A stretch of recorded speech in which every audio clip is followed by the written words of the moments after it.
Peringati Isra Miraj Nabi Muhammad Shallallahu Alaihi Wasallam, peresmian Masjid Al Muhtariah Cibungur. Assalamualaikum neti. Angger mana dede. Naon geus hayang jajan we hayu. Aja ku indung mah teu diantar suhud-suhud teh. Tuh ka pasokala ka ogleng geuningan memperkesel we hayo ka kolot teh. Tangan ampu sakum we hayo. Tah maca mung da ngawadulna ge can bisa. But we seragam nyieun. Nu dek milu tampil wae. Suas-suas tadi teh teh besti. Ger teh daburi teh hujan eta kot meuni badan. Tuh ku ieu mah kot bara receh. Jadi we pangguyangan muning mah sugan. Da tuh maklum ari di kampung mah. Jak taneuh.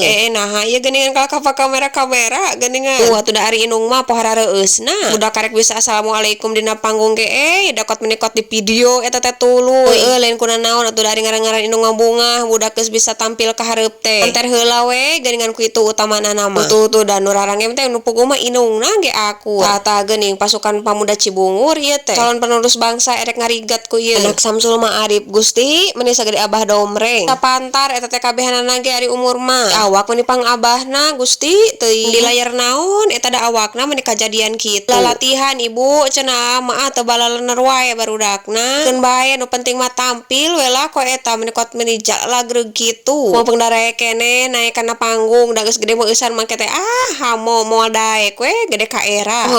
Gede meueusan ge daerah cenah geus boga kabogo majah teh. Naon cenah geuningan samente bulan Rajab. Ya teu kuna naon we da imah itu ngabagiakeun barudak. Eta we bari mecak menang apal-apalan sapopoe di sekolahan agama. Ieu acara puncak nama besti tablik akbar teh. Tersakeun ku Allah teh hujan ti subuh mula Gusti teuing. Keuyeung meuni pajarauh mah nu ngarajinana oge. Rencanana mah diterpalan kainya ngame katingali we geuningan rempegna. Teu deui nya teu naon meureunna da hujan ge barokah. Para urang teh butuh pisan kana cai teh. Bukan musola sebelum berangkat, ayo sama-sama kita tobat. Kitu cenah besti salah sahiji papatah ti Kang Ajeng Ngante. Kang teh sing taat jeung patuh ka Allah jeung Rasulna. Sahijina ku jalan ngamakmurkeun masjid. Ieu besti alhamdulillah geuningan sakieu oge. Sok sanajan 100% beres. Mudah-mudahan we ku Allah teh masih digampilkeun. Be milik sareng rezekina. Langkung sumangat anu aribadahna.